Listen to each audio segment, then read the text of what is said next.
increase in prices may be finally coming to an end.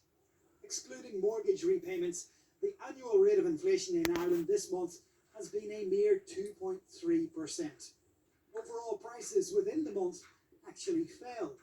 The average figure very close to something resembling normal. We have seen a fall in actual price levels in the month of November, which is particularly welcome. Now that is driven by the reduced cost of energy. Similarly, positive data has been seen elsewhere in Europe. So might this mean a cut in interest rates sooner than expected?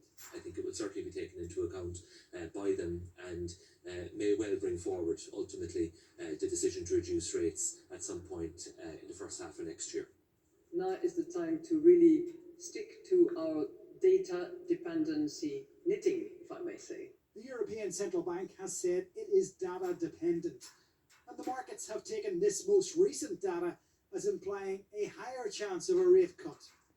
Spain saw a bigger drop than expected, so too did Germany.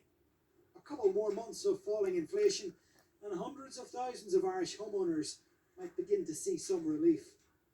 Paul Colgan, Virgin Media News. Talks are continuing this evening on another possible extension to the ceasefire between Israel and Hamas in Gaza.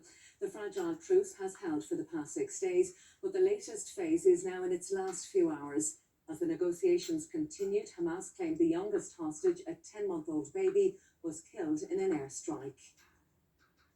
He was taken hostage at just 9 months old. And today, Hamas's military wing have claimed that Kafir Bibas was killed in an airstrike along with his 4-year-old brother and mother. The Israeli military say they are still trying to verify these claims.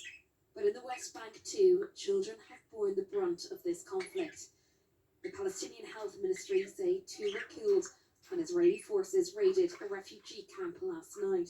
All while talks take place to try and extend the fragile ceasefire. It hangs on the release of Palestinian prisoners and hostages taken from Israel. But the Israeli Prime Minister has insisted the conflict will resume.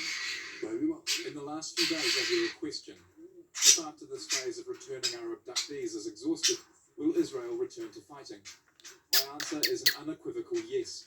There is no chance that we won't resume the fighting until the end.